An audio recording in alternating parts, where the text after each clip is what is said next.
Hi everyone, my name is Nichakan Tippom. Today I'm gonna talk about the future of EU CAP or Common Agricultural Policy. So let's get to know about the CAP first.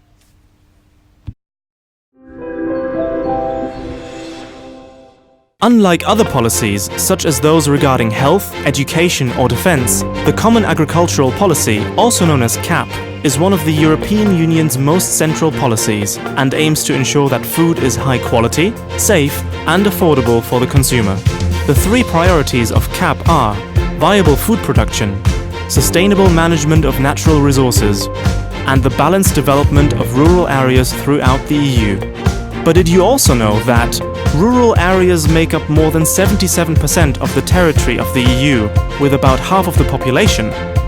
That there are approximately 12 million full-time farmers in the EU, and that the EU's food industry and agriculture sector accounts for 6% of the EU's total GDP and provides jobs for 46 million people, or that CAP currently uses almost 40% of the common budget of the EU, that is more than 50 billion euros per year. But how is this 40% of the EU's common budget used? As income support for farmers and assistance for complying with sustainable agricultural practices, in market support for the stabilization of markets, and via rural development measures. Why do we have to support agriculture?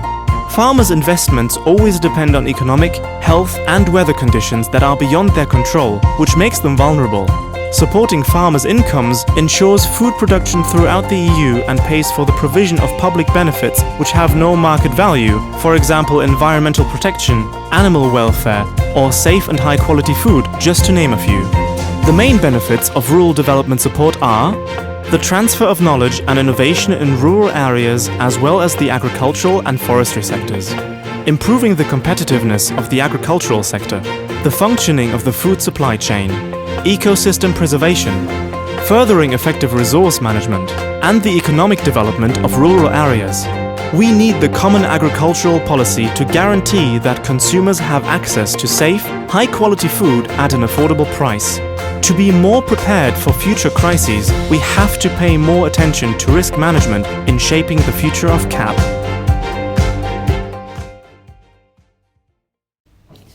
Why the European Union has progressively integrated several mechanisms to support the environment. Proposals for Common Agricultural Policy post-2020 are unlikely to improve the environmental, economic and social sustainability performance of EU agriculture.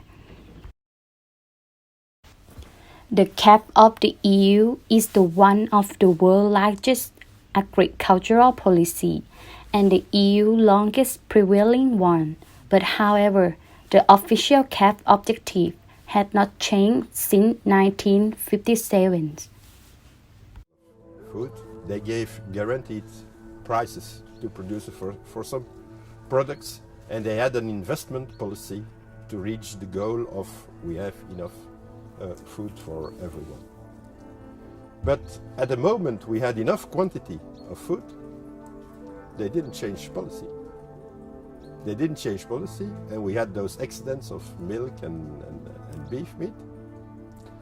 The most organic or the most biodiverse your production is, we give a better price. At that moment, we would have a sustainable agriculture today.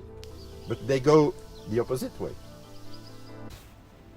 Despite obligations to address environmental challenges such as biodiversity loss, extreme weather events, and increasingly more frequent wildfire, as well as sustainability issues.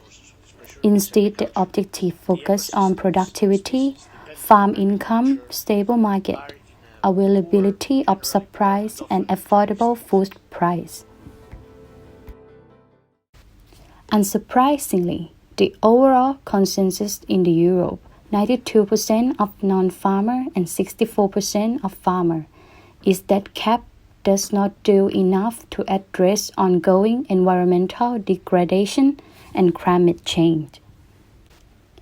In anticipation of planned autumn 2019 talk between the EC, the Council and the EP to discuss the post-2020 CAP reforms. The other exam whether proposed amendment can address key sustainability issues and meet societal demands for higher environmental performance. One of the sources of this pressure is agriculture. The ecosystems and species dependent on agriculture are in a poor, generally poor and often declining state.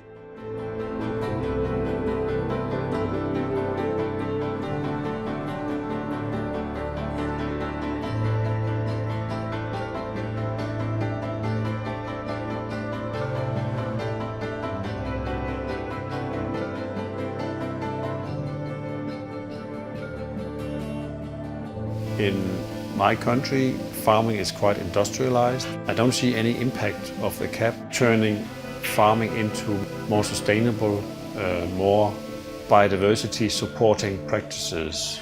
I think the CAP, the greening, has the potential to make a real difference. I think, again, the biggest problem for me is that for farmers to adopt these measures, to explore the opportunities to enjoy some additional income from pursuing a greener farming system, it's such a complicated process for people. We should really start asking whether this policy is efficient, whether it's relevant, how effective it is, what's the added value of this policy, and what's its coherence also with environmental policy. Based on comprehensive review of the literature, the team of researchers led by the German Centre for Integrative Biodiversity Research, IDIV, the Helmholtz Centre for Environmental Research, UFC, and the University of Göttingen look at 5 main challenges. The first one is the align CAP with SDGs. The second one's balance instrument and the budget. The third one, sharpen green architecture. Fourth one, link the CAP to real impact. And the last one, improve the reform process. Overall, the proposed CAP represents a clear step backward. The EU intends to keep a number of CAP instruments that are inefficient, harmful to the environment, and socially unfair. In fact, many existing payout schemes give rise to an unequal funding distribution. For instance, 1.8% of recipients receiving 32% of the fund.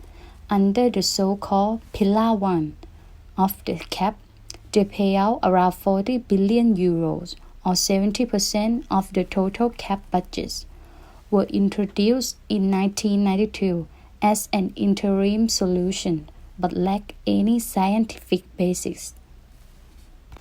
Why Pillar 2, called Rural Development Program, offer much better tool for addressing biodiversity protection and climate change. The Commission is proposing considerable cut, and this could place both the environment and rural society at risk. Rather, the Commission should strengthen Pillar 2 and support methods proven to benefit biodiversity and sustainability in order to meet the SDGs.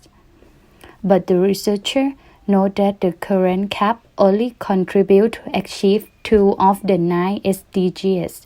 Moreover, even though greenhouse gas emissions continue to rise, the Commission has offered no instrument to specifically address climate change. Taking sustainability and the SDGs seriously requires a deep reflection on agricultural policy, its budgets and instruments, and developing good indicators for measure success. But little evidence of this was found in the CAP post-2020.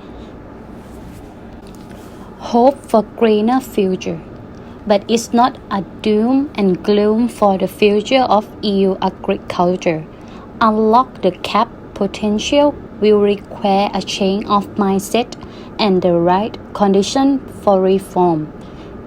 The newly elected European Parliament is an excellent opportunity to reshape the reform process into one that involves all relevant stakeholders and takes scientific findings seriously. And importantly, could help rebuild public support and acceptance of the cap by using taxpayer money more efficiently to support societal objectives, such as the maintenance of biodiversity and sustainable agriculture.